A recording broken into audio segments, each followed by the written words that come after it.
Louisville-based band, Lucky Pineapple. I play one of 2 guitars in that band. This is the J Mascis Signature Series Jazzmaster, which I grew up playing a Jazzmaster. I didn't start playing guitar until 1998 or so. I'd always played bass. And I came to Louisville and started trying to start a band, and everyone I played with, I played with my fingers. That was a big no-no. This is the home of slint and hardcore and such. So the fact that I played with my fingers was almost unacceptable, and then I had sort of a funky background as far as bands like Minutemen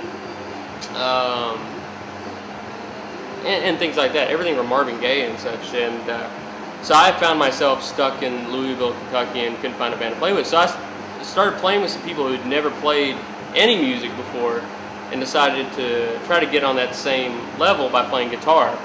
And I listened to surf music, funky stuff. So Jazzmaster makes sense. Jazzmaster made perfect sense because the bridge pickup, you could get the total like high-end funky sound that I really like, really twangy, everything from surf, funk sounds and stuff. And then I always thought the bridge pickup, you got a really bold sort of jazz sound. And I was a huge jazz fan. John McLaughlin, Nels Cline, Laswell, lots of people that are, couldn't, I'll never be able to play as well as, but it was sounds that I liked, and that's all I've ever known really listen for is sounds that I like. So I bought a Jazzmaster, and I had it for years and years and years, and fought with it every bit of the way. And I think there was a laborious sort of love for that because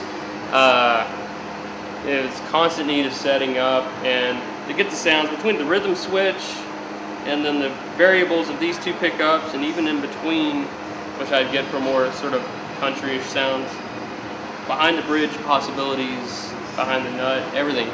It had everything I wanted. It's just a matter of learning how to work it, and that's what I always liked about it. I could see people like Thurston Moore, Nels Cline, and stuff make an incredible amount of noise with it, and then do some of the most beautiful stuff I'd ever heard. So it really influenced me. And I didn't even know what I was looking for when I went to find it. I went to a guitar store and decided I needed a new guitar, and I didn't know the difference between a Jazzmaster and a Jaguar. They looked about the same. So I bought the Jazzmaster. Had it for probably 8 years, something like that, and that's what I learned to play on. And by the end of it, the bridge had rusted out pretty bad, and it was a constant fight. And I went on a radio show on a local station for a 1-hour show, and 2 or 3 songs into it, the bridge caved in, and it was the worst nightmare you could ever imagine.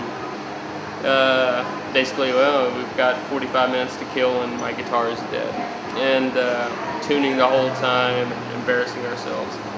I sold it to the guitar store and I bought a Strat. And there's plenty of Strat people that are highly influential to me. It's a guitar that I love and respect, that I can't play, that I felt completely fucking vanilla for a number of months, and essentially neutered on guitar. And then the J Mascis came out, and it has the different bridge, which I can actually operate. So I bought it, and I traded in the Strat, got the Jazzmaster. I've been very happy with it ever since. How does this differ from the other Jazzmaster you had? Essentially, it's just the bridge. I mean, I can set it up. I haven't had the tuning problems I did with the prior one, which was, I don't even remember what year that Jazzmaster was. But there's a few of the charming flaws to it, like this whammy bar, which just falls out. And I don't know if you ever looked at some of the older ones, they look about like this. There'll be some duct tape residue and such, which is alright because if you want to get really wild and theatrical, you can pull it out and use it as a slide or whatever else. But although I prefer to take off my glasses and use that sometimes. But I'm in love with the Jazzmaster. I love the Jaguar and Jazzmaster both. I wish I had the money to get a Jaguar as another guitar, but Just the slightest sounds behind the bridge, the rhythm switch, get a really sort of muffled lo-fi sound for some songs that Lucky Pineapple does. I couldn't be happier. I think it's almost the perfect guitar for what I want to do, which is a little bit of everything.